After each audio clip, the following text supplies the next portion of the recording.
Moi, mon père, il était ferme avec moi, strict, jusqu'au mariage. C'est-à-dire, on dirait j'étais... Wow. Oui, même à l'âge de 22, 23 ans, à 18h, je dois être à la maison. À 18h? Oui, à 18h. À 18h à la maison? Oui. Tu sais, peut-être aussi, j'étais la fille unique de mon père. Et ce qui fait pour lui, 18h, je dois être à la maison. Elle est où ta fille? Pourquoi elle n'est pas là? Ok. Ah oui, Ok, oui. parce que... J'ai pas le droit de boire un café samedi ou sortir. Il a essayé de tout faire pour me protéger, mais tellement il te protège qu'il t'étouffe. Que tu vis pas la jeunesse librement. Tu fais pas les erreurs que tu es censé faire pour apprendre la vie, en fait. Exactement. Tu peux pas connaître des gars. Maïssa, toi, tu es une femme entrepreneuse. T'as quel âge là? T'es dans la fin trentaine, hein? T'as quel âge? J'ai 39 ans. 39 ans. 39 ans, un mari et 3 enfants. Tu dirais, ça prend quoi pour réussir en 2025 en tant qu'entrepreneur? Pour réussir autant qu'entrepreneur, entre famille et business ou juste le business? C'est comme tu vois, tu peux dire en business, ça prend quoi en fait pour réussir? Bon, pour moi personnellement, mes business... je prends pas beaucoup d'élan pour se lancer dans un projet. Toujours, j'ai des idées, je dors, le lendemain, je me lance, je dis, Mehdi, j'ai une idée, je vais me lancer dans ce domaine. Dans le fond, quand tu as l'idée, en fait, tu te propulses, tu n'es pas en train de penser 50 000 fois. Dans le fond, non. Tu agis sur tes idées. Parce qu'il y a beaucoup de gens, ils ont tout le savoir sur Terre, mais ils n'agissent pas assez rapidement. Donc, ça fait en sorte que, malheureusement, ils n'accomplissent pas grand-chose. Est-ce que c'est facile d'être une femme entrepreneuse en 2025, on va dire, à Montréal? Pour une femme, pour vous dire, non, c'est pas facile. Surtout, les affaires, pratiquement, c'est le domaine des hommes. Les hommes, pratiquement, qui dominent sur les domaines des affaires.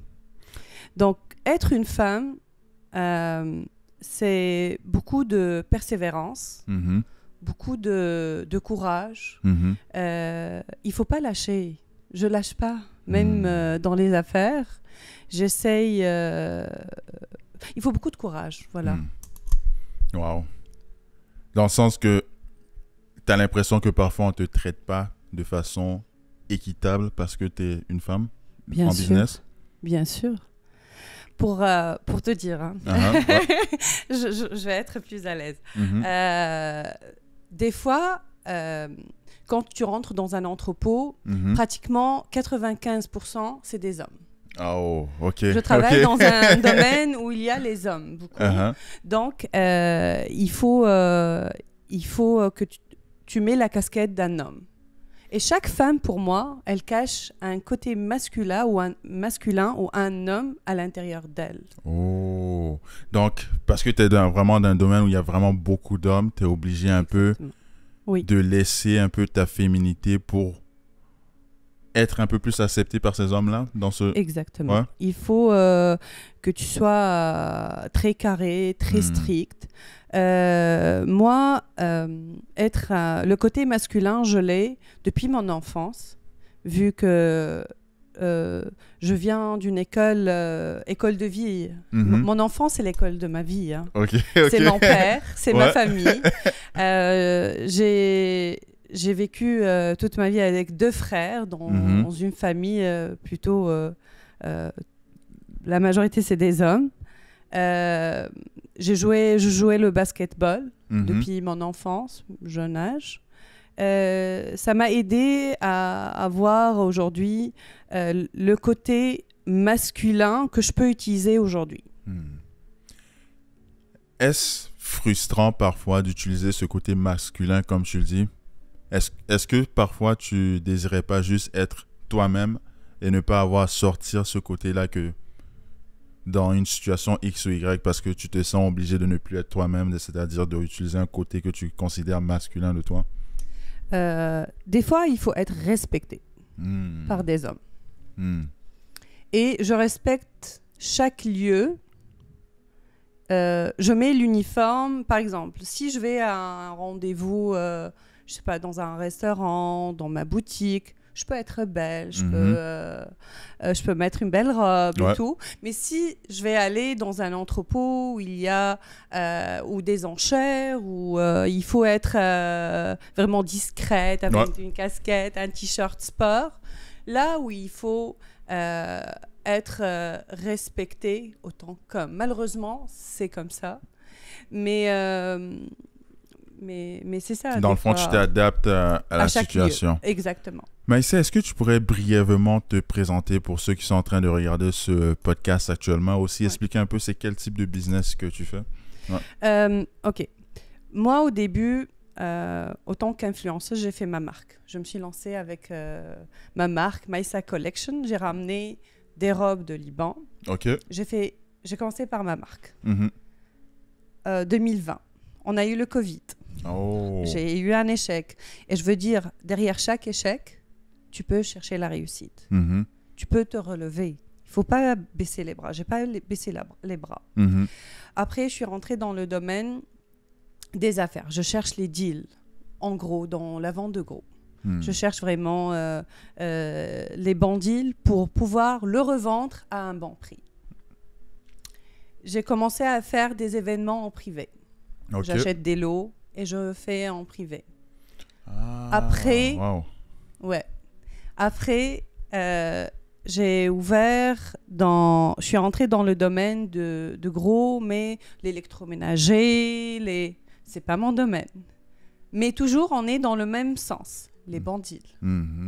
Créer des bonnes opportunités, on va dire, pour les familles, pour les clients. Exactement. Wow. Donc, j'ai ouvert d'autres boutiques dans le même, on parle de le même style de business. C'est toujours les bons deals, les bonnes affaires. Wow. Tu viens, tu es content, tu achètes à 80%, à 95%, à 90% de la valeur. rabais? Ouais. Ah ouais, OK, à ce point-là? Oui, le monde, je les affole. C'est ça. Ah ouais. Donc, chercher des deals. Ouais. Je vais dire quelque chose qui est important. Pour gagner de l'argent, tu dois commencer par gagner à l'achat. Un bon prix. Pour pouvoir le revendre à un bon prix. Et baisser les charges. Si tu fais beaucoup de charges, comme le loyer, comme le personnel, tu ne peux pas vendre à bas prix. Parce que ça te coûte déjà cher à la source. Bien sûr. OK. Donc, c'est vraiment essayer de bien négocier à la base. Donc, ça veut dire que toi, tu es capable de bien négocier à la base. Exactement. Quand tu vois, on va dire, une palette d'équipements qui te plaît beaucoup. Donc, tu es capable de bien négocier. Exactement. Mais tu me dis que parfois, c'est vraiment un domaine dominé par les hommes. Est-ce que parfois, certains hommes décident de juste pas vouloir faire des deals avec toi juste parce que tu es une femme? Non, ça m'est pas arrivé. Mais par contre, ils osent, par exemple, de t'arnaquer. Tu t'es déjà fait arnaquer par des gens? Oui, il m'a vendu une palette avec des pierres. Des pierres et la poubelle, je te jure. Je te jure. Ils t'ont vendu une palette de roches. Oui, tu ouvres un paquet de trottinettes, tu trouves des pierres, un bâton, le bâton de la trottinette et des pierres. Je vais te montrer même les photos. Je lui ai envoyé, je dis, c'est quoi ça? Tu m'as vendu de la poubelle. C'est pas normal. Il m'a dit, moi aussi je savais pas. Non, mais quand même j'ai payé $3,000 pour, par exemple, une palette. Tu peux pas me vendre des pierres à $3,000. C'est ça. Mais est-ce que la personne t'a remboursé ou? Non, il m'a pas remboursé. Mais j'ai essayé de l'harceler et je lui dis, voilà, tu as deux solutions. Soit tu me rembourses, soit tu me donnes la valeur, ce que je voulais acheter, tu me donnes la marchandise, la bonne marchandise. Mais tu peux pas me vendre de la... Il a appelé mon mari, il lui a dit, je veux pas que ta femme elle vienne ici. Parce qu'il sait que j'ai une autre face. Je suis gentille, je suis très carrée, je suis très stricte, mais je suis pas bonne quand je suis désolée, tu te fous de ma gueule, je veux pas ça. Ben oui, ben oui, ben oui. C'est frustrant parce qu'avec un gros montant d'argent comme ça, se faire Parce que arnaquer, tu se sais, faire vendre le des droit roches. de consommateur, Uh-huh. dans le... C'est pas entre entreprise et entreprise. T'as pas beaucoup de droits pour te dire dans le gros. Hein. Mhm, mhm. Donc, ils peuvent t'arnaquer. Il n'y a Oui. pas vraiment beaucoup de conséquences pour Non. toi parce qu'ils se disent que ben, c'était un Non. deal. Non. Tu étais censé Non. savoir que c'était de la roche à Oui, l'intérieur. exactement. Wow. Maïssa, toi, tu es une femme qui est entrepreneuse. Tu as une famille, tu as des enfants. Si je demandais à ton mari de te décrire en une phrase, c'est quoi il dirait à ton avis?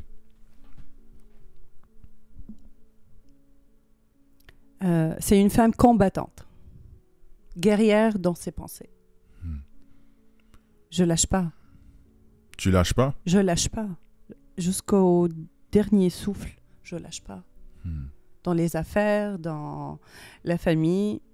Je vais te raconter, récemment, j'étais au République OK.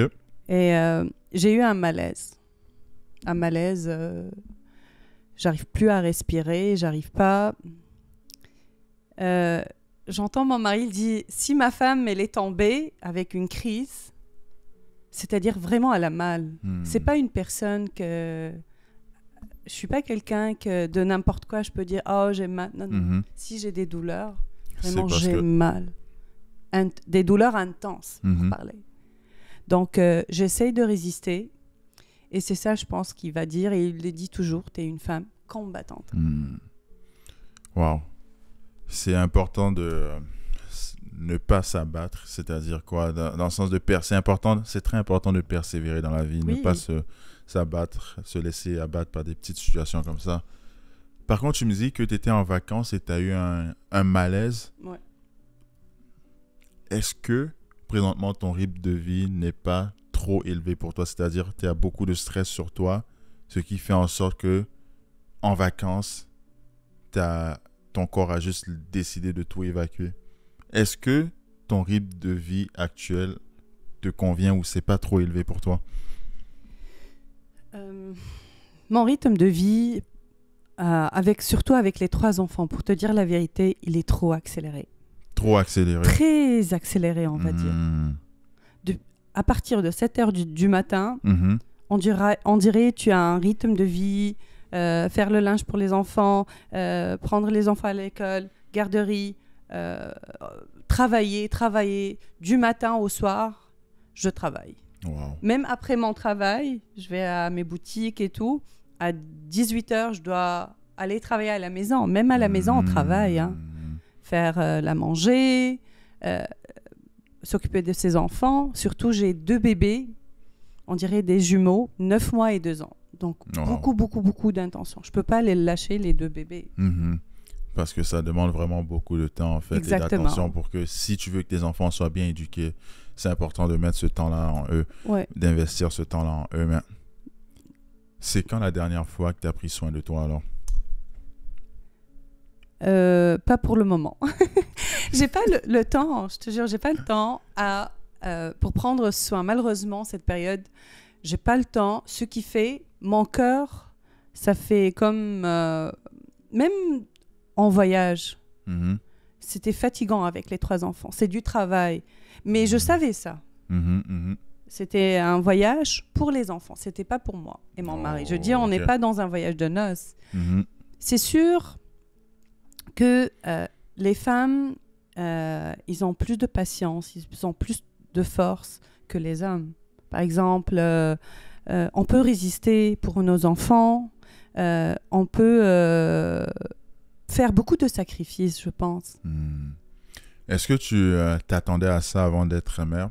Dans le sens que ça soit aussi difficile que ça, jongler entre la vie professionnelle, la vie amoureuse et la vie de parents avant de tomber enceinte? Est-ce que tu pensais que ça allait être aussi compliqué? Non, je n'ai pas pensé à ça. Mais aujourd'hui, je comprends combien ma mère, elle a souffert et combien ma mère, elle a fait des sacrifices pour nous. Quand tu es... Oui, quand... Wow. Oui, il y a des choses, des fois, on ne fait pas attention. pour nous, notre mère normale, elle fait la nourriture, elle travaille. C'est un rythme de vie qu'on ne fait pas attention. Combien elle travaille, la pauvre, pour pouvoir nous acheter des vêtements. Combien de temps elle sacrifie pour nous. Et elle. Est-ce que tu as déjà remercié ta mère par rapport à ça? J'essaye maintenant. Malgré elle ne veut pas, mais c'est une femme qu'elle a... Elle a tout fait pour ses enfants. Elle a tout fait pour ses enfants. Elle a sacrifié vraiment sa vie jusqu'à date. Je pense, même avec mes enfants, quand elle vient en vacances, elle vient pour me garder le bébé. La pauvre, elle vient pas, par exemple, pour sortir, pour voyage. Non. À chaque fois que j'accouche, elle vient pour me soutenir. Elle vient pour garder le bébé. Il dort avec elle. Elle essaye de m'aider. Donc, le soutien des parents, c'est très important. C'est vraiment important. Surtout dans le sens que c'est probablement les uniques personnes qui vont t'aimer probablement d'un amour inconditionnel pendant ton existence. C'est-à-dire quoi? Ton mari, il t'aime, mais c'est à condition, dans le sens que c'est à condition que tu respectes les valeurs d'un mariage. Tu comprends ce que je veux dire? Tes enfants, ils vont t'aimer inconditionnellement aussi. Peut-être ça va être un peu moins fort que, on va dire, tes propres parents. Toi, parce que tes parents, peu importe ce que tu fais, il y a des gens que ça devient des criminels, mais tu vois que leur mère leur aime quand même de façon inconditionnelle. Donc, ça prouve à quel point que quasiment peu importe ce que tu fais, tes parents vont t'aimer, mais malheureusement, c'est pas comme ça dans toutes les autres relations que tu auras. Donc, c'est vraiment important de maintenir des bonnes relations avec ses parents. Tu me dis que tu as eu une vie difficile. C'est-à-dire, tu as eu une enfance difficile. C'était quoi qui était difficile de ton enfance? Moi, j'ai vécu dans un environnement, dans une famille stricte. Un père, je vais décrire mon père dans un seul mot, un dictateur. Ferme. Non, mais j'ai appris aussi, ça m'a forgé aujourd'hui. Ça m'a forgé, ça a forgé ma personnalité, mon caractère. Ce qui fait... c'est grâce à lui ce que je suis aujourd'hui. Je vais prendre les bons côtés des choses. Je ne vais pas prendre les mauvais côtés. C'est sûr, il a des traces sur moi qui ne sont pas bien. Parce que il était très strict, très sévère avec moi. Et je vais prendre les bonnes choses et pas les mauvaises. Okay. Dans le fond, tu te concentres sur les choses qui peuvent te construire, te bâtir en tant que personne. Exactement. Et tu essaies d'éviter les mauvais côtés, dans le sens que tu veux t'écarter de ça pour intégrer les bonnes leçons que tu as pu apprendre de ces situations-là. Mais Maïssa, quand on se parlait au téléphone, j'avais l'impression de comprendre un peu que tu avais peur de ton père. Dans le sens que tu le qualifies de dictateur, mais c'est quand même ton père. Pourquoi tu as peur de ton propre père parfois, j'ai l'impression? Est-ce une bonne qualification même de dire que tu as peur de ton père, en fait? Pour te dire la vérité, j'ai l'âge de 39 ans et jusqu'à maintenant, j'ai peur de mon père. La peur, on ne peut pas, parce que la peur, elle vit avec nous à l'intérieur. On ne peut pas échapper à notre passé ou à notre enfance ou à notre parcours. Mais pourquoi avoir peur de son propre père? C'est ça que je ne comprends pas, en fait. Dans le sens que, ok, ton père était sévère, il était strict, mais il y a plein de gens qui ont eu des parents sévères et extrêmement stricts, mais ils n'ont pas peur de leurs parents. Donc, mais toi, j'ai quasiment l'impression que, genre, on dirait que tu as peur de t'exprimer, en fait, par rapport à ton père. J'essaye, de mon père, j'essaye de l'éviter aujourd'hui. Et je transforme ma peur par le respect. J'essaye de l'impressionner, mais il n'est jamais impressionné. Il ne se montre pas. Tu vois, même si tu l'appelles, tu dis papa, j'ai acheté une maison. Pour moi, c'est une réussite. C'est un rêve que c'est quelque chose que j'ai rêvé et je l'ai exaucé. Pour lui, il va pas te dire félicitations, oh bravo, oh waouh. Non, il va te dire ok, bravo. C'est ferme. J'ai ouvert une boutique, tu lui montres, oh papa regarde, c'est grand, regarde. Ok. Il n'est jamais, il veut pas se montrer. Tu vois. Dans le fond, il ne montre pas son côté émotionnel, dans le fond, dans sa relation avec toi. Est-ce que c'est la même chose avec tes frères? Oui.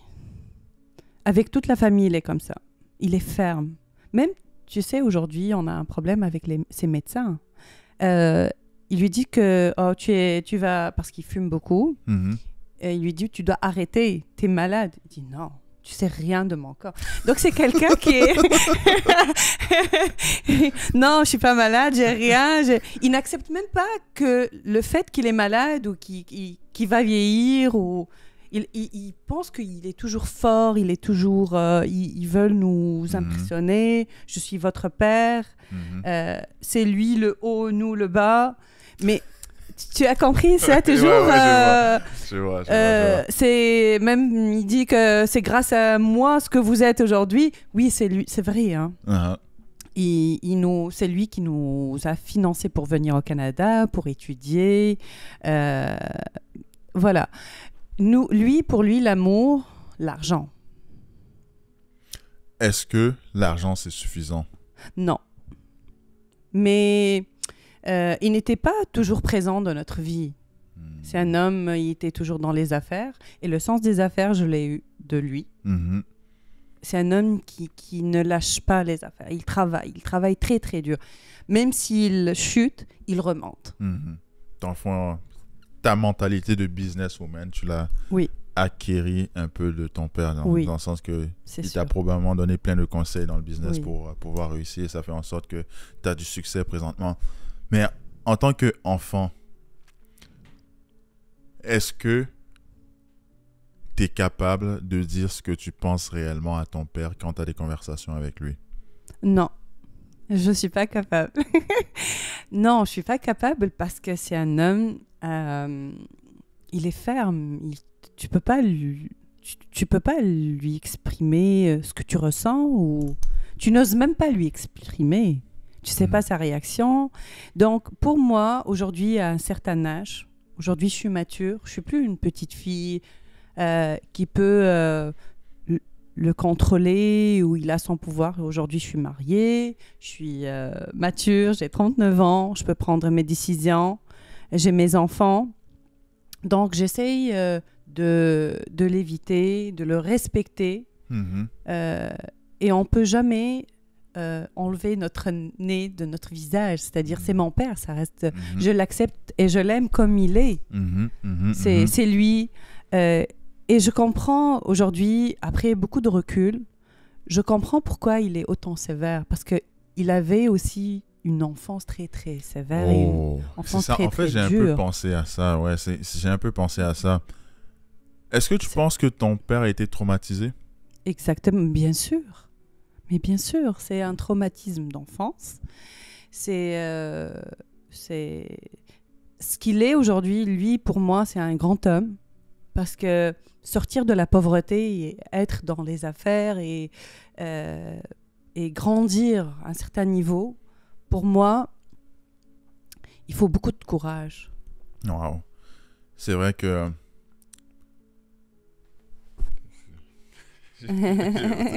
c'est vrai que quand tu sors de la pauvreté et tout, tu as un peu l'impression que tous les problèmes de ta vie, c'était relié à l'argent. Donc, pour toi, la manière de résoudre tout dans ta vie, que ce soit émotionnel ou financier, c'est vraiment l'argent. Dans le sens que, OK, on a un problème pour ça, OK, donne assez d'argent, ça va se régler. Exactement. Genre, OK, tu pleures, OK, je te donne l'argent, on va faire du shopping, tu vas être contente. Exactement. Lui, je me souviens quand je jouais au basketball, moi et mes frères, il fait tout pour pour avoir le dernier Jordan, ses enfants. Ah il ouais, doit, ok, il doit ok, être ouais. le top du top sur le terrain. Tout le monde... Ok.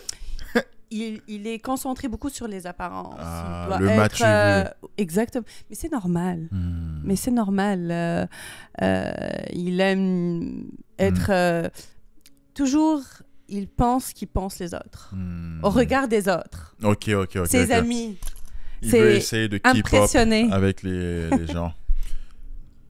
Je suis à ce podcast-là, j'aime rendre les gens inconfortables aussi. Pourquoi? Parce que je veux explorer tout, je veux qu'on se dise la vérité. Et j'aimerais te donner une occasion. En tant que fille, qu'est-ce que tu aimerais dire à ton père, mais que tu n'as jamais osé lui dire? Qu'est-ce que tu aimerais dire à ton père? Ok. Tu me cherches.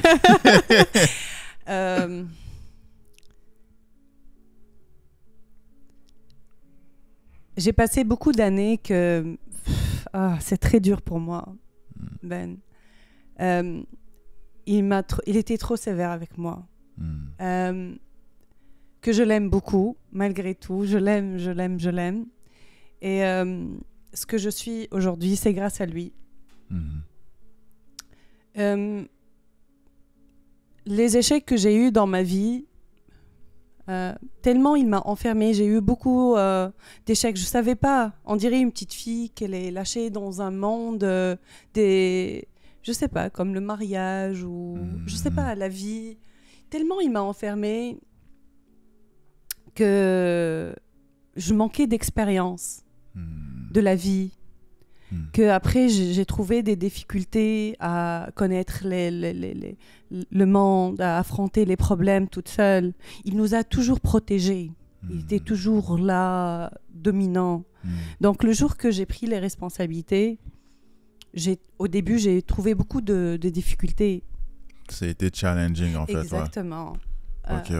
Ok. Parce qu'il a mis trop... il a essayé de trop te faire vivre dans son cadre, c'est-à-dire quoi, genre tu vis à ma manière et c'est pas vrai que tu vas faire ça sur mon toit, c'est pas vrai que tu vas te comporter de X ou Y manière. C'est vrai, j'avais même oublié, c'est vrai que tu m'avais dit que tu avais divorcé quand tu avais 25 ans, mais quand tu t'étais déjà mariée en fait. Oui, quelques mois et on va dire le maktoub. C'est quoi le maktoub? Le maktoub, c'est le destin pour moi.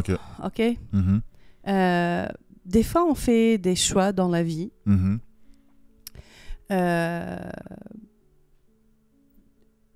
C'est plus fort que nous. On est obligé.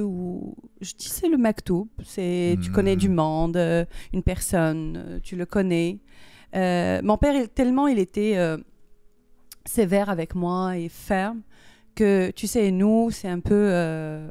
je vais parler de moi parce que nous, en Tunisie, c'est les femmes, elles sont libres. Tu trouves des familles un peu strictes, des familles ouvertes d'esprit, beaucoup. Donc, tout dépend des parents. Moi, mon père, il était ferme avec moi, strict jusqu'au mariage. C'est-à-dire, on dirait j'étais... Wow. Oui. Même à l'âge de 22, 23 ans, à 18h, je dois être à la maison. À 18h? Oui. À 18h. À 18h à la maison? Oui. Tu sais, peut-être aussi, j'étais la fille unique de mon père. Et ce qui fait pour lui, 18h, je dois être à la maison. Elle est où ta fille? Pourquoi elle n'est pas là? Ah, ok. Ah oui, okay, parce que... j'ai pas le droit de boire un café samedi ou sortir. C'est-à-dire mon adolescence, il a essayé de tout faire pour me protéger, mais tellement il te protège qu'il t'étouffe. Que tu vis pas la jeunesse librement. Tu fais pas des erreurs que tu es censé faire pour apprendre la vie, en fait. Exactement. Tu peux pas connaître des gars, tu peux pas... Même, j'étais fiancée... il était comme pratiquement il n'acceptait pas même de sortir que je sors avec ton fiancé. Tu sais je me souviens quand ça m'arrivait 2 fois avec mon père parce que suite à mon divorce je me suis remariée aussi avec mon chéri maintenant. La première chose qu'il te demande, où tu l'as connu. Où tu l'as connu, c'est-à-dire où il a fait une ça, faille. c'est vrai.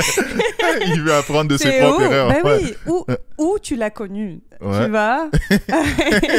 Et depuis quand? Oh, On dirait ok. que tu as fait quelque chose en cachette. Non, mais c'est la vie. Il y a un jour que je vais sortir, je vais connaître, j'ai le droit de me marier, d'avoir des enfants. C'est sûr aujourd'hui qu'il est content quand il voit mes enfants, qu'il voit que j'ai une famille. Mais je vais dire, peut-être quand on va dire que j'ai divorcé, je suis allée pour lui à son bureau. Je lui ai dit, papa, je veux divorcer. Il m'a dit, non, on n'a pas de fille qui divorce, tu retournes chez toi. Ça, c'est important. Qu'est-ce que je vais dire au monde? Qu'est-ce que je vais dire à mes amis, à ma famille? C'est très... Jusqu'à date, il y a des parents qui n'acceptent pas le divorce de leurs enfants. Wow. Surtout Ouais. filles. Une fille, Oh. la femme, toujours, elle est... Il y a comme un déséquilibre. Un double Jusqu'à standard. date, exactement. C'est pas... l'homme, toujours, c'est un homme. Et une femme, c'est plus... Le regard de la société pour une femme, c'est pas évident. C'est vrai, j'ai l'impression, on dirait parfois, c'est comme si on donnait le droit aux hommes de pouvoir faire des erreurs ou faire des grosses gaffes, mais en fait, parfois, on ne donne pas ce même droit-là aux femmes. La société ne donne pas cette deuxième chance-là qu'il donne aux hommes, aux femmes. Waouh. Même après, quand tu vas connaître du monde pour dire j'ai vécu ça, quand tu te dis je suis divorcée, toujours t'as peur du regard des autres. Est-ce que parfois on t'a déjà jugé par rapport à ce divorce-là? Ben oui, ça C'est arrive. quoi Je les gens? pense que chaque femme, elle a eu ce problème. Elle a connu quelqu'un, tu dis oh, je suis divorcée. Des fois, ils prennent... je sais pas ici comment ça fonctionne, mais chez nous, oui. Il y a des gars qui refusent une femme divorcée. Hein. Déjà, un préjugé pour lui. Une femme, déjà, elle est divorcée. Non. Ou il va penser que courte période et après, au revoir et merci. Tu vois? Mais c'est pas vrai. C'est pas vrai. Des fois, on peut avoir... tu tombes sur la mauvaise personne. Et tu es une bonne personne, mais tu tombes sur la mauvaise personne, ou des fois, lui, une bonne personne, et toi t'es la aussi, mauvaise personne. mais vous n'êtes pas sur la même longueur d'onde. C'est pas... Exactement, à cet instant-là. Mais les critiques pourraient se demander, pourquoi tu as épousé cet homme-là alors?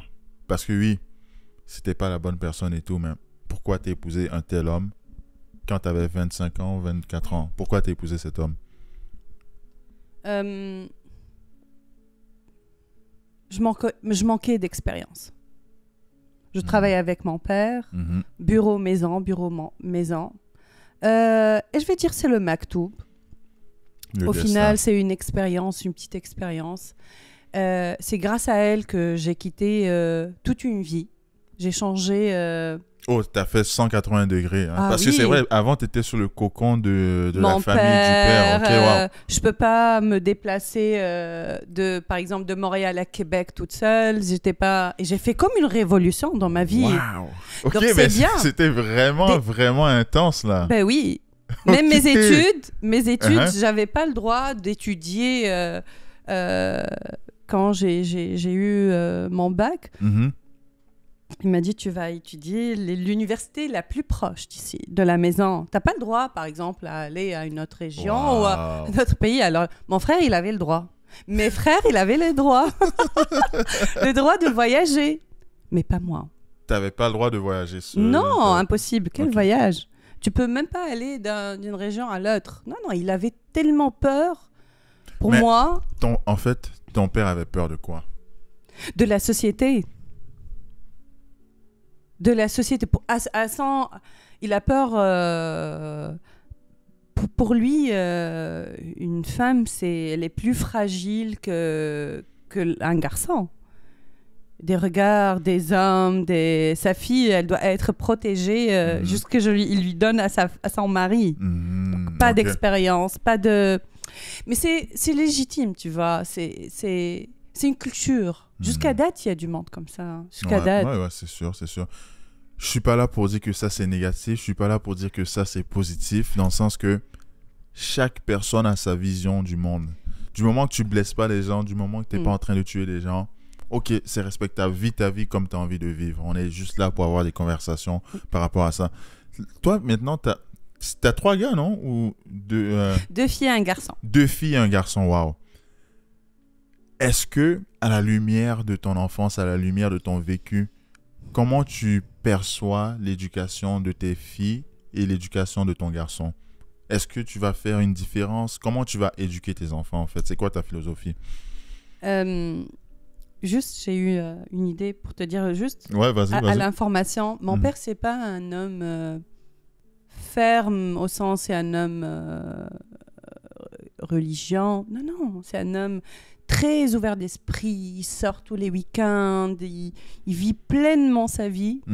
Peut-être j'ai dit, et je pense aujourd'hui avec beaucoup de recul, donc peut-être grâce à cause de son parcours ou ses expériences de la vie, que lui, il a eu ce comportement avec moi. Exact. Ça vient pas gratuitement.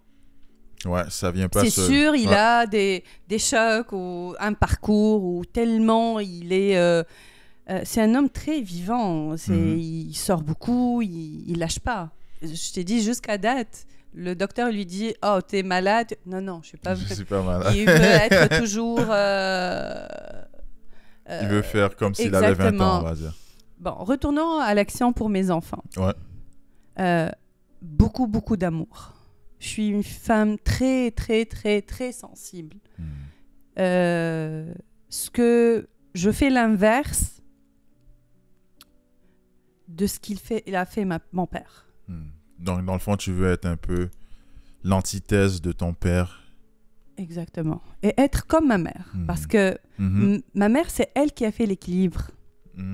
C'est une femme très protectrice. Lui, il a donné l'amour par l'argent. Mais ma mère, elle a donné l'amour par la bienveillance, elle est émotionnelle, exactement. Tellement ma mère, elle prend soin de nous. Elle vient tous les jours à l'école. Elle était toujours... Elle nous cherche si on va bien et tout. Tu sais, le monde, il pense que ma mère, elle était surveillante. Elle travaille. Elle était même... tu regardes que tu trouves ta mère dans la cour. Elle te dit ton sandwich, ton petit pain. Elle était toujours là. Donc, c'était comme votre fan numéro 1, en fait. Ça fait l'équilibre. Lui, la force, la sagesse, elle était ferme, elle était ça ma confidente aussi. Elle a fait l'équilibre. Je vais aller sur un sujet délicat. Oui. Ta vie a été tellement dure. Ton éducation a été tellement, on va dire, contraignante, emprisonnante, que je me demande, est-ce que parfois tu as déjà pensé à mettre fin à tes jours? C'est sûr, l'adolescence, on a eu des idées. Non, pas autant, mais j'étais toujours... j'ai trouvé la solution, être toujours dans ma chambre, m'occuper. Des fois, je me parle moi-même, je joue la carte avec une autre... Mais je m'occupais. Tu vois, après mes 18 ans, je suis partie pour travailler avec mon père. Ça m'a fait du bien. Moi, tu vois le monde je vois le monde. Mon père, il était dans l'immobilier aussi. Donc, c'était la crème de la crème, que des hommes d'affaires et tout. Je leur posais la question, comment t'es rendu comme ça? Je voyais le monde, comment il se comporte. J'ai beaucoup appris. Hein. Wow, ben oui, c'est vraiment une très bonne expérience. Oui. Et je me demande, est-ce que tes frères ont eu cette exposition au business que toi, tu as eu, ou c'est toi qui as eu toutes ces expositions au business? Oui, j'ai mon frère aussi. Ouais. Il est très business dans ses projets. Oui. Et Pour te dire, c'est pas facile. Nous, on est venus au Canada pour étudier, pour travailler. Et c'est pas facile pour réussir dans un pays autre que ton pays, ou une autre culture, une autre mentalité, autre langue aussi. T'es arrivé ici à quel âge? J'avais 28 ans. À 28 ans, waouh, ok, waouh. 28 ans. Aujourd'hui, pour moi, 28 ans, mais j'avais à l'intérieur, j'étais comme 18 ans, tellement j'étais protégée, je manquais d'expérience. Mais le choc que j'ai eu en Tunisie, j'ai pris la décision que je commence tout à zéro. Je dis à mon père, je veux étudier, travailler. Payer mon loyer. J'ai jamais payé un loyer en Tunisie. J'ai jamais. Je paye pas. Mais tout le monde là-bas, les jeunes, c'est les pères et les. C'est les parents. C'est les parents qui s'occupent de tout. Hein. C'est une autre culture. Il y a du monde maintenant après leurs études. Il a 40 ans, il est encore chez ses parents. 40 ans encore chez ses parents. Oui, on a beaucoup. Oui, des chômeurs. Ben oui, c'est la société, c'est une autre culture. Les emplois, ils sont pas partout. Donc, laisser toute une vie. Tu sais, j'ai laissé mon bureau, ma maison, ma voiture, tout le confort que j'ai. J'ai ramené mon cartable, valise, et je suis venue pour étudier. Et pourquoi il m'a laissé pour venir étudier ici, tu vas dire? Parce que j'ai mon frère. Ah, ok, ton frère venait en même temps. Okay, non, okay. Il est venu déjà en 2010. Ok, ton frère était déjà là. Mon père, il m'a pas lâché comme ça. J'ai dit pourquoi il a changé d'avis aujourd'hui. Mais non. Et donc, après, t'aurais pas pu aller dans un autre pays, en fait. Et j'ai fait la révolution. J'ai fait comme une révolution dans ma vie. Je dis non, c'est bon. J'ai eu un chute. Là, j'ai le droit de vivre ma vie et prendre mes décisions. Les bases, ils sont là. Okay? Tu m'as bien éduqué, tu m'as bien donné, chargé des leçons. Tu respectes, du respect, de la force, du courage. Là, j'ai le droit de vivre comme une jeune tu vois, la vraie jeunesse. Tu veux vivre la vie à ta manière. À ma manière. Je suis venue pour étudier. J'ai étudié. Et après, j'ai connu Mehdi, qui est mon mari maintenant. Et suite aux expériences que j'ai eues, des fois, suite à un échec, on fait une réussite. Et on apprend des leçons. Il faut jamais lâcher les bras. C'est une philosophie que j'aime bien parce qu'il y a un gros, on va dire, un motivateur entrepreneur américain. Lui, c'est la force du one more. Ok, c'est extrêmement difficile. Ça fait 1000 fois que tu essayes ça. Mais fais one more, une fois de plus. Essaye encore une fois de plus, une fois de plus. Parfois, on est tellement proche du succès qu'on ne s'en rend même pas compte qu'il nous faut juste une fois de plus et ta vie va complètement changer. Donc, j'adore vraiment ton parcours parce que tu es une personne qui persévère beaucoup, qui ne se laisse pas abattre par, on va dire, les mauvaises épreuves de la vie. Mais on ne peut même pas les qualifier de mauvaises épreuves parce que c'est ça qui crée, qui bâtit des personnes exceptionnelles. Je trouve que les gens qui ont eu la vie trop facile, en fait, c'est dommage de dire ça, mais en fait, c'est comme si c'est même pas un cadeau. Parce que si ta vie est trop facile, c'est rare que quelqu'un qui a une vie facile a une vie exceptionnelle. Parce que tu vas juste vouloir vivre dans la normalité. L'être humain, on est trop habitué au confort. Donc, si tu n'as jamais été en dehors de ta zone de confort, tu vas jamais vouloir faire quelque chose d'exceptionnel parce que tu n'as jamais souffert. Donc, c'est important d'apprécier les bonnes choses de la vie. Et pour pouvoir apprécier le bonheur, il faut avoir du malheur. Pour pouvoir apprécier la joie, il faut peut-être avoir eu des expériences extrêmement douloureuses dans la vie. Donc, c'est toujours voir...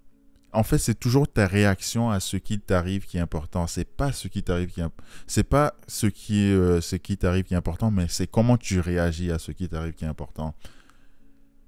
Quelle est la plus belle leçon que tu as appris de ta vie, Maïssa? La leçon, beaucoup de leçons de la vie.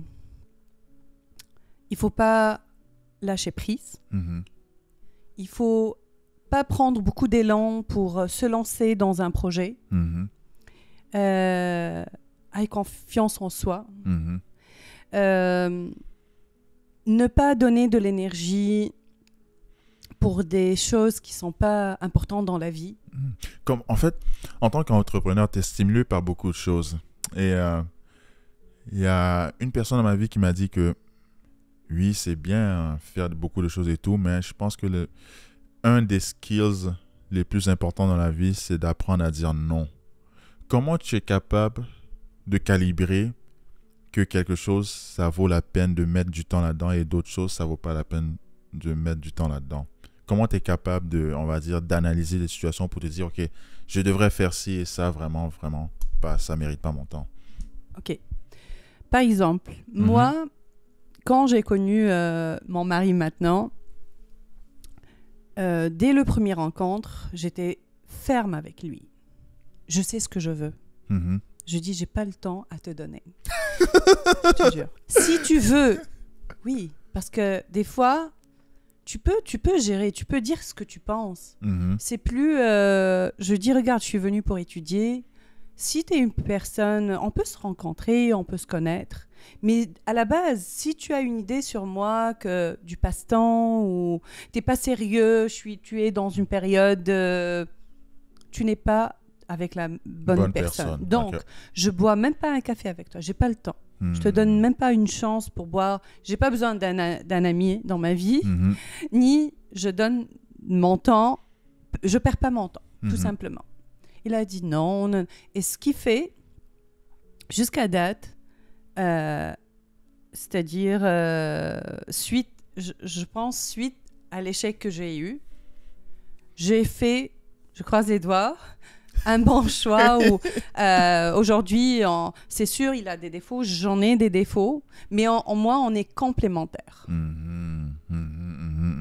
J'ai choisi un homme, je fais pas des compromis. Homme, exactement. Je fais plus de compromis ou il va changer après le mariage. Non, non. Tu sais, mais attends, mais ça, hein. Ah ouais, il va changer après le mariage? Il y a beaucoup de gens comme ça. Il se marie ou il connaît, il a des défauts. Lui, par exemple, on va dire, il joue beaucoup au PlayStation, aux jeux vidéo. Il est comme... par exemple, si c'est quelqu'un que... On fait des efforts pour changer, on peut changer. Hein. C'est sûr, moi, mon mari aujourd'hui, c'est pas mon mari que... C'est pas la même personne que tu as connue en premier. C'est pas la même personne qui m'a connue. On est rendu plus mature. C'est ça, on évolue. J'ai travaillé beaucoup sur son caractère, sur... Aujourd'hui... on est plus matures tous les deux, on sait on est complémentaires. Exactement. Aussi, vous avez grandi ensemble. Exactement. T'avais quel âge quand t'as connu ton mari? Moi, je suis venue peut-être à 30 ans. Ok. Donc, ça fait 9 ans que vous vous connaissez. Oui. 9 ans. Est-ce que ça a été bien accepté par ton père? Non. Je me souviens, dès qu'elle est venue... Après 3 mois, mon mari, il a voulu connaître ma famille, ok? Ouais. Depuis parce qu'on était clairs tous les deux sur le même chemin. Il était sérieux, il m'a dit, c'est bon, tu es la bonne personne, je veux connaître ta famille. Des fois, pour connaître la personne, tu dois voir son comportement avec ses parents. Wow. Ça, c'est important. Dans sa famille. C'est vrai, C'est pas le couple, c'est pas juste sortir, boire un café, soirée, chanter, danser. C'est pas ça. Le vrai couple, c'est pas ça. C'est la personne, comment elle se comporte avec sa famille. À la base, c'est ça. Comment elle est dans le quotidien. C'est ça la base pour moi. Est-ce que, on va dire, cet aspect-là, c'est-à-dire la famille a failli faire échouer ton couple? A échoué mon couple? Non, est-ce que ta famille a failli faire échouer ton couple actuel? C'est-à-dire quoi? Ils n'étaient pas d'accord. Tu dis que ton père n'était pas d'accord, non? Non, pour lui, je suis venue pour étudier. Déjà, je suis sortie d'un divorce là-bas et c'était pour lui choquant. Et c'était pas facile pour lui de l'accepter. Après 1 an, je suis venue étudier et je dis, j'ai un mari pour toi. Pour lui, c'était pas... Est-ce que Tu t'étais marié même? Non, j'ai Non, connu... ok, ok, déjà, ok. quand tu ramènes quelqu'un pour lui, Ouais. déjà, t'es au sérieux, là. Ouais. Mhm. C'est pas pour Pour une niaiser, semaine, là, pour ouais. rien dire. Non, non. Il vient avec les fleurs, avec pour demander ta main, pour Uh-huh. connaître ta famille. C'est-à-dire, on rentre dans le sérieux. Ouais. Il a dit, d'où tu l'as connu? La première. Et il lui a dit ça. Je l'ai envoyé, je l'ai aidé à venir au Canada. Il a dit, elle m'a dit, elle est venue pour étudier, pas pour se marier. C'est qui cette personne? Donc, c'est ça. Au début, il s'est montré. M'a dit, il a fait beaucoup d'efforts. Il a ramené. Mon père est diabétique, donc il a ramené des gâteaux. Première rencontre pour diabète, sans sucre. Wow. Il a parlé correctement. Il a fait des efforts au début pour que mon père, il aime beaucoup. Fasse confiance. Ouais, Ouais. la confiance. Donc, c'est pas facile de donner. On dirait, je suis Une partie de un lui. partie de lui. Ouais. Voilà, une partie de lui. Il va me donner à quelqu'un. Ouais. Donc, pour lui, non. Pas facile, hein? C'est vrai que ouais, ça doit être difficile, c'est sûr. Pour un père, ta fille, c'est genre l'être humain le plus important sur la Terre. Donc, c'est sûr et certain, c'est pas facile de la voir avec d'autres hommes Ouais. que tu penses que parfois ils ont des mauvaises intentions. Donc, c'est sûr, c'est très difficile en tant que père être dans un contexte comme ça. Mais c'est important de laisser aller, c'est-à-dire quoi? Tout le monde a besoin d'apprentissage dans la vie. C'est pas en ayant une vie rose qu'on va avoir les bonnes leçons dans la vie. C'est pas en ayant une vie parfaite que on va savoir réagir quand la vie est difficile. Donc, c'est important de pousser ses enfants à faire des expériences et aussi à échouer. Parce que c'est en échouant qu'on peut apprendre vraiment beaucoup de leçons dans la vie. Mais ça, je sais pas si je t'avais posé cette question-là, mais c'est quand la dernière fois que tu as pleuré et pourquoi? Oh. J'ai pleuré, j'ai oublié. Je pense que tellement j'étais fatiguée. Des fois, on est fatigué, hein. Dans le couple, on est fatigué avec nos enfants. Quand c'est trop chargé la journée, le rythme de vie, des fois on lâche. On lâche. Et il faut, hein, si tu te lâches pas, tu pleures, c'est sûr, tu vas avoir des conséquences sur ton corps. Ouais. Donc ça fait du bien des fois pleurer ou se lâcher. Ouais. Par contre, j'ai un peu l'impression que tu prends pas vraiment du temps pour toi, j'ai un peu l'impression. Dans le sens du temps pour prendre soin de toi-même et personne d'autre. Dans le sens que on dirait que c'est comme si tu vivais pour tout le monde sauf pour toi actuellement. Exactement. Pour le moment, je vis pour ma famille. Par contre, j'ai eu une femme qui s'appelle Dani, elle a maintenant 70 ans et elle dit qu'elle, dans sa jeunesse, elle était un peu, on va dire, une people pleaser, dans le sens qu'elle vivait pour la famille, dans le sens qu'elle faisait en sorte pour que tout le monde soit heureux dans la famille, pour que son mari soit heureux, ses enfants soient heureux et tout, et donc elle s'est un peu délaissée.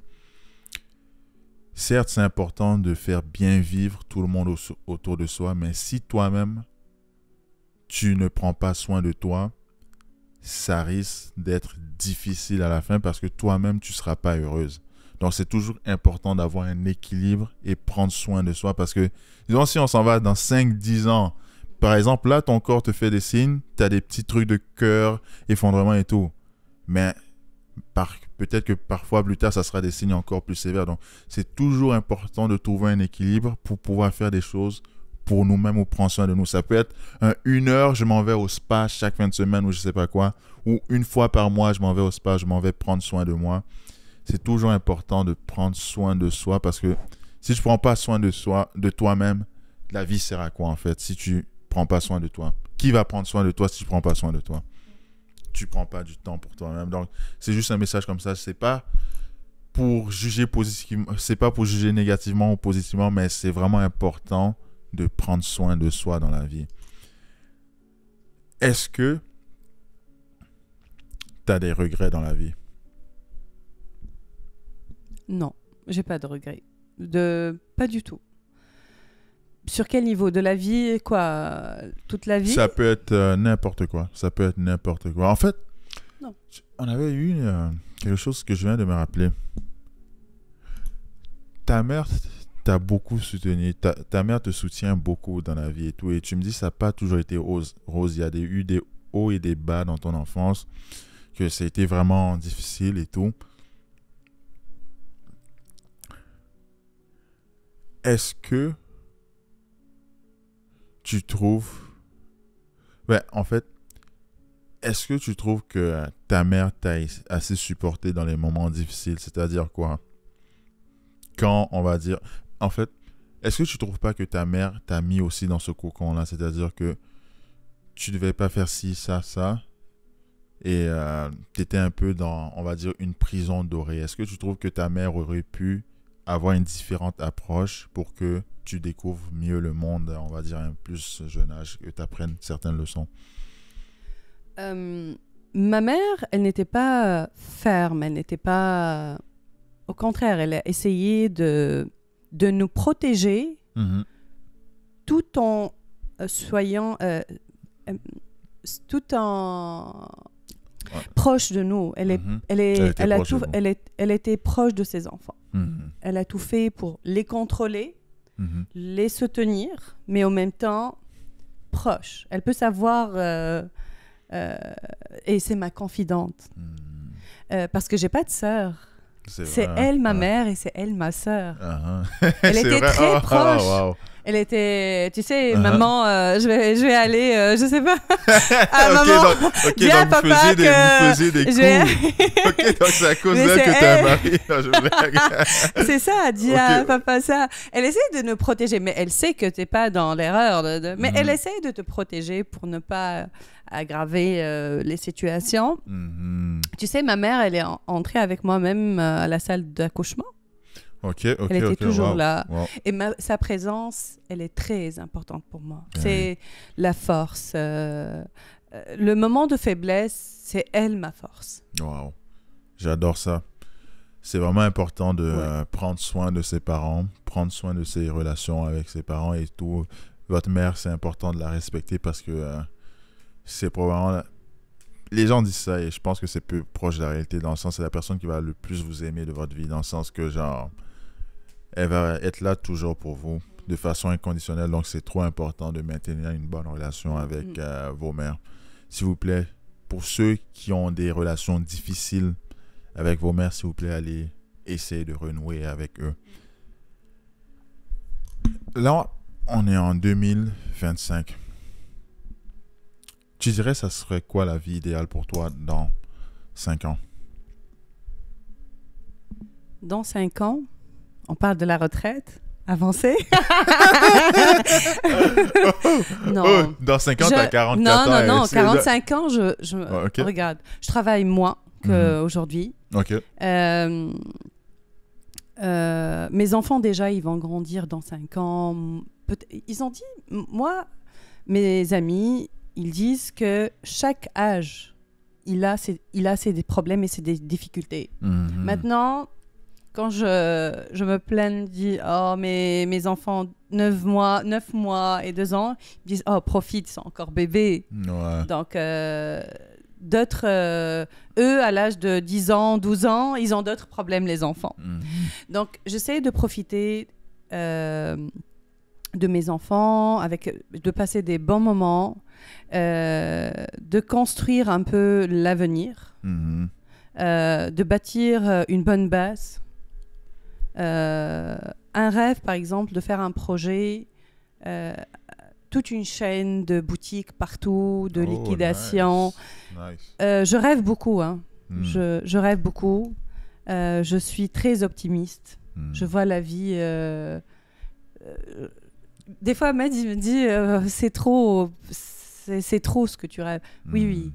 J'ai des objectifs. Chaque année, je dois acheter une maison, je dois faire ça, acheter une voiture, la voiture que je veux. C'est pas le matériel, mais au moins c'est des plaisirs. Atteindre ses objectifs. Oui, atteindre ses objectifs. Et grâce à mon mari aussi aujourd'hui, qui me supporte beaucoup, beaucoup. Ton mari représente quoi pour toi? Oui, pour moi, c'est mes épaules. Des fois, Pour moi, une femme, c'est comme une fleur, autant que tu l'arroses. C'est pas l'argent, hein, de l'amour.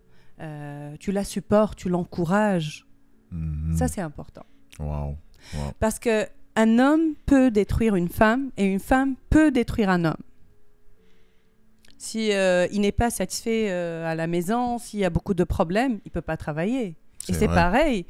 Moi, j'ai eu des problèmes avec mon mari, des hauts débats, comme tout le monde. Des fois, on se chicane. Quand je suis énervée, je ne peux pas travailler. J'ai envie de rien.